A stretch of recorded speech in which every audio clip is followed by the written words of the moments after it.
अऊज़ु बिल्लाहि मिनश शैतानिर रजीम बिस्मिल्लाहिर रहमानिर रहीम। सब वीडियो देखने और सुनने वालों को अस्सलामु अलैकुम।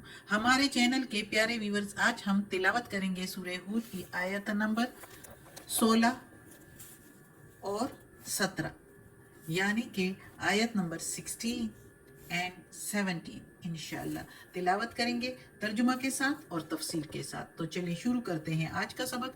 लेकिन शुरू करने से पहले चैनल को सब्सक्राइब करें, बेल नोटिफिकेशन को ऑन करें ताकि अगली वीडियो आपको आसानी से मिलती रहे, और हो सके तो शेयर भी करें ताकि ज़्यादा से ज़्यादा लोग देखें तो आपको भी ज़्यादा सवाब मिले और मुझे भी। तो चलें अब शुरू करते हैं आज का सबक। अऊज़ु बिल्लाहि मिनश शैतानिर रजीम बिस्मिल्लाहिर रहमानिर रहीम।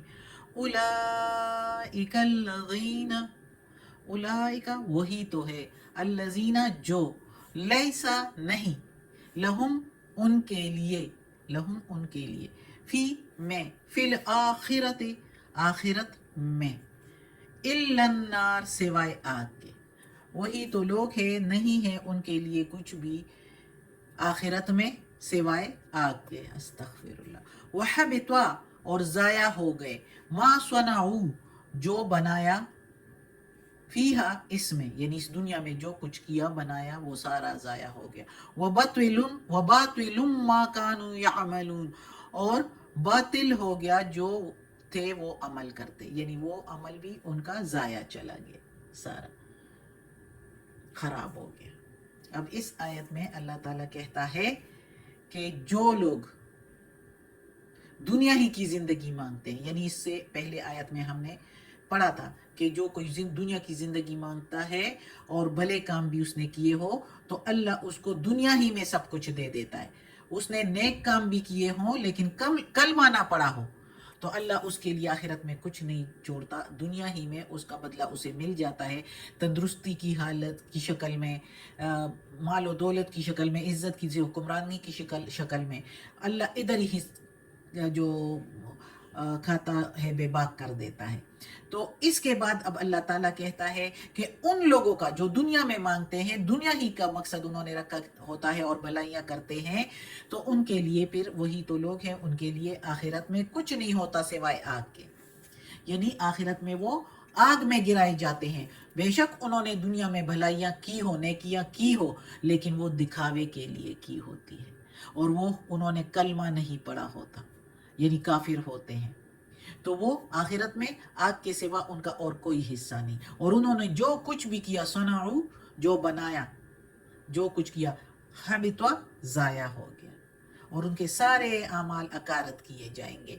जो दुनिया ही में दुनिया के लिए, दिखावे के लिए या मुनाफिकत से या काफिर होके भलाई के काम भी करें तो वो ज़ाया हो जाएंगे, उनका सिला उनको दुनिया ही में मिल जाएगा, आखिरत में कुछ नहीं होगा।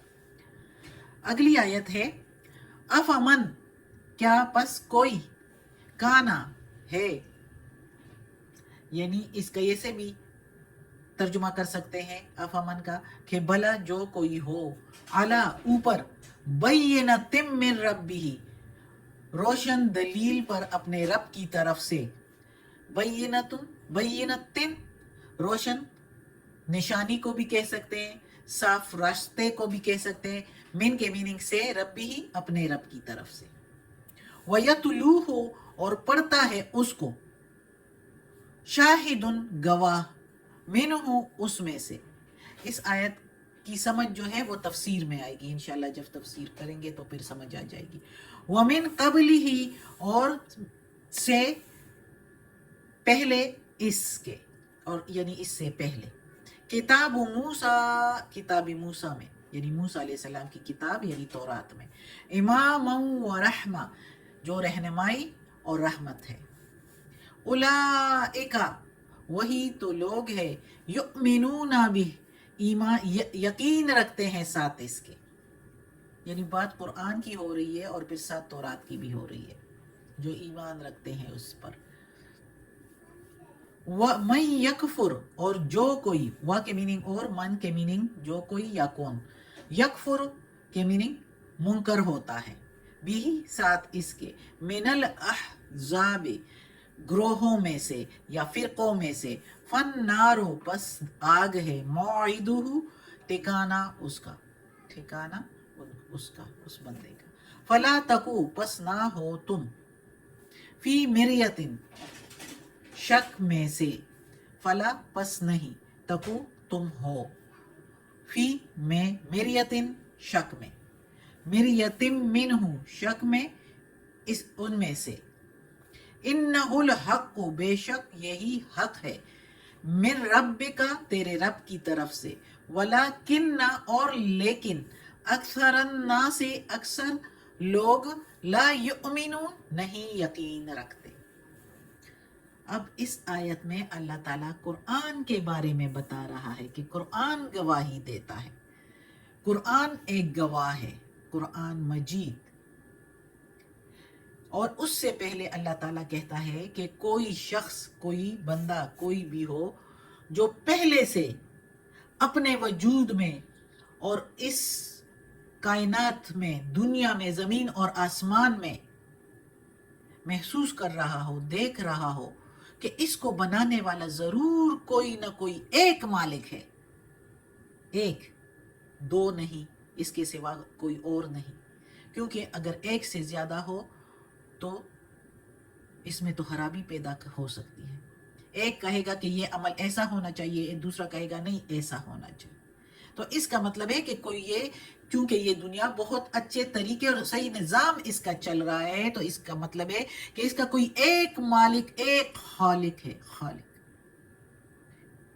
جو بندہ اس طرح محسوس کرتا ہے اور اس کا دل یہ گواہی دیتا ہے، اس روشن دلیل پر اس کا دل ہو اور دماغ ہو اپنے رب کی طرف سے، پھر ساتھ قرآن مجید، قرآن عظیم پڑھتا ہے تو وہ گواہی دیتا ہے، وہ گواہ بنتا ہے. قرآن اللہ کی طرف سے، کیونکہ اللہ کا کلام ہے نا، تو اللہ کی طرف سے یہ قرآن گواہ بنتا ہے اور گواہی دیتا ہے کہ بے شک جو توحید اور اسلام پر چلنے والا بندہ ہے، چل رہا ہے توحید اور دین اسلام پر، تو وہی ٹھیک راستہ ہے، وہی سیدھا راستہ ہے جو جنت کو جاتا ہے. اور اللہ کے جلیل القدر پیغمبروں نے بھی یہی سوچ کر، جیسے کہ ابراہیم علیہ السلام کے ارد گرد بت پرستی ہی کا دورہ تھا، ارد گرد بتوں کو ہی پوجا جاتا تھا، لیکن ابراہیم علیہ السلام اپنے ارد گرد اس ماحول کو دیکھ کر تو سوچنے پر مجبور ہو گئے کہ یہ بت جو اپنے ہاتھوں سے تراشے ہوئے ہیں، تو یہ کیسے خدا ہو سکتے ہیں، یہ کیسے کسی کے حاجات پورے کر سکتے ہیں، یہ تو خود پتھروں سے بنائے ہوئے ہیں، تو یہ دنیا کا نظام کیسے چلا رہے ہیں، یہ تو اپنے آپ سے ایک مکھی نہیں ہٹا سکتے. تو وہ یہ سوچنے پر مجبور ہو گیا ابراہیم علیہ السلام کہ کون خدا ہو سکتا ہے، جب یہ بت بھی نہیں ہے تو پھر کون خدا ہو سکتا ہے. دیکھتے تھے تو رات کو جب چاند دیکھا، ہم نے پڑھا ہے پچھلے اللہ کے ہی کلام میں پڑھا ہے، میرے خیال میں سورہ انعام میں، کہ چاند کو دیکھا تو کہا کہ یہ میرا رب ہے، لیکن جب وہ ڈوب گیا تو کہنے لگا ایسے کیسے ہو سکتا ہے کہ جس کو زوال آئے وہ ڈوب جائے. پھر دیکھا صبح کو سورج اتنا بڑا، یہ رب ہوگا. ابراہیم علیہ السلام نے سوچا، جب وہ بھی ڈوب گیا تو کہنے لگا ایسے بھی رب نہیں ہو سکتا. پھر بہت سوچ کے آخر اپنے رب سے التجا کی ہے، میرے رب، اے پالنے والے، تو میری رہنمائی نہیں کرے گا تو میں تو خراب، میں تو گمراہ ہو جاؤں گا. یہ نبوت سے پہلے، نبی بننے سے پہلے وہ اس طرح سوچتے تھے. اور پھر اللہ نے نبوت دے دی اور پھر اللہ نے سیدھا راستہ دکھایا. اور اسی طرح ہمارے پیغمبر محمد صلی اللہ علیہ وآلہ وسلم بھی بت پرستی ہی کے دور میں، ارد گرد کا جاہلیت کا زمانہ تھا، لیکن بتوں کو نہیں پوجا. پھر گئے غار حرا میں ایک اللہ کی عبادت کرنے، اور وہی پر ہی جبرائیل علیہ السلام آئے اور قرآن پڑھایا. قرآن کی آیت وہاں سے نازل ہونی شروع ہو گئی، اور قرآن نے گواہی دی کہ ایک اللہ ہے جس نے بنایا انسان کو ایک نطفے سے. تو یہ قرآن گواہی دیتا ہے. اور اس سے پہلے اللہ کی کتاب جو موسیٰ علیہ السلام پر نازل ہوئی تھی، تورات، وہ بھی رہنمائی تھی، اس میں بھی رہنمائی تھی اور رحمت تھی اللہ کی طرف سے. لیکن چونکہ اس میں لوگوں نے تبدیلیاں کر دی، چینجنگ کر دی، بہت تحریف ہو گیا اس میں، تو اس کی وجہ سے وہ کتاب अब पढ़ने के काबिल नहीं, उसको नहीं पढ़ा जाए, क्योंकि उसमें लोगों के अपने नफ्स की बातें अब ज्यादातर मौजूद हैं, इसलिए अल्लाह ने उसके पढ़ने से मना फरमा दिया और कुरान नाजिल फरमाया जिसकी हिफाजत का जिम्मा अल्लाह ने खुद लिया है, उसमें कोई तहरीफ नहीं कर सकेगा, कोई तब्दीली नहीं कर सकेगा। तो ये रहनुमाई की किताबें अल्लाह ताला ने नाजिल की, जो गवाही देती है ये किताबें कि अल्लाह एक है, अल्लाह के सिवा कोई माबूद नहीं है। और वो लोग जो पहले से ही यही ख्यालात रखते हैं, खुले निशानियां, खुले दलील पर, रोशन दलील पर होते हैं अपने रब की तरफ से कि कोई खालिक है, और फिर कुरान पढ़ते हैं तो कुरान से उनको गवाही मिलती है, तो वही लोग हैं ईमान वाले, वही यकीन रखते हैं इस पर, इस कुरान पर भी, और अल्लाह की आसमानी सारी किताबों को वो मानते हैं, रोशन दलील पर चलते हैं। और जो कोई इससे मुनकर होता है, अल्लाह ताला कहता है जो इससे मुनकर होता है तो उसका ठिकाना है आग, दोज़ख। जब इस कुरान को पढ़ के भी,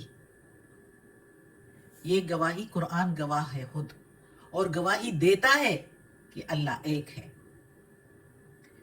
तो इसको पढ़ के भी जो इस तरह के अदल और इंसाफ, जो अल्लाह ने इसमें हिकमत की बातें की, इस पर भी कोई यकीन ना करे तो फिर वो किस चीज़ पर यकीन करेगा? वो जिद और हट धर्मी में बैठे हुए हैं। और जो इसको पढ़ते ही नहीं तो वो उनका भी यही हाल है कि जिद और हट धर्मी है।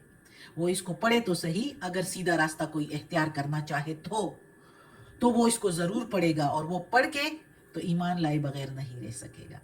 और इस गवाही के लिए अल्लाह ताला जो कह रहा है कि ये गवाह है अल्लाह की तरफ से, तो ये गवाह मोहम्मद सल्लल्लाहु अलैहि वसल्लम और जिब्राईल अलैहिस्सलाम भी हो सकते हैं, जो कि कुरान को लाने वाले जिब्राईल अलैहिस्सलाम और लेने वाला मोहम्मद सल्लल्लाहु अलैहि वसल्लम, जो लोगों को पैगाम दे रहे थे, सबको पैगाम दिया, और उनके पैगामात आज तक मौजूद है, अहादीस की सूरत में और ये कुरान की सूरत में। तो अल्लाह ताला कहता है कि ये कुरान जो है ये गवाह है, इस पर ईमान लाओ और अल्लाह को एक मानो, और अगर नहीं मानोगे तो उनका ठिकाना दोज़ख है। और फिर अल्लाह ताला कहता है हम सबको कि ना रहो शक में, इससे, इस किताब पर शक ना करो, ये सच्ची किताब है, बेशक ये सच्ची किताब है तेरे रब की तरफ से, जिस रब ने तुझे पैदा किया और तुम्हारे लिए इस दुनिया को पैदा किया, इस कुल कायनात को पैदा किया, और फिर तुम्हारे लिए आखिरत भी है, दोबारा उठाना भी है, जहां पर अल्लाह ने तुम्हारे लिए यानी हमारे लिए जन्नत भी बनाई और दोज़ख भी बनाया। अल्लाह बचाए दोज़ख के अजाब से। और अल्लाह ताला कहता है कि अक्सर लोग यकीन नहीं रखते, अक्सर लोग, देखो ना दुनिया में अक्सर लोग यकीन नहीं रखते। अल्लाह तौफीक दे के सारे दुनिया वाले इस पर ईमान लाए और दोज़ख के अजाब से बचे, अल्लाह बचाए। सदक़ल्लाहुल अज़ीम। आज का सबक ख़त्म होता है। अल्लाह हमें तौफीक दे इस कुरान मजीद का तर्जुमा मुकम्मल करने की और इस पर अमल करने की तौफीक दे। या अल्लाह, या परवरदिगार, या रब्बुल आलमीन, या मालिक यौमिद्दीन, या अला कुल्ली शैइन कदीर। या अल्लाह, ये तेरे कलाम कुरान की तिलावत की है तर्जुमा और तफसीर के साथ, इसके तफसीर में, तर्जुमा में कोई गलती हुई हो तो माफ़ कर देना। या अल्लाह, तू माफ़ करने वाला मेहरबान है। और या अल्लाह, या परवरदिगार, या रब्बुल आलमीन, या मालिक यौमिद्दीन, हमें आफियत वाले मामला दे, हमारी बीमारियां, तकालीफ, परेशानी और बुराइयां हमसे दूर कर दे। और या अल्लाह, इस तिलावत में कोई गलती हुई हो तो माफ़ कर देना, तो गफूर और रहीम है। और या अल्लाह, हमें अपने नेक और सालिह लोगों में शामिल कर दे, आमीन।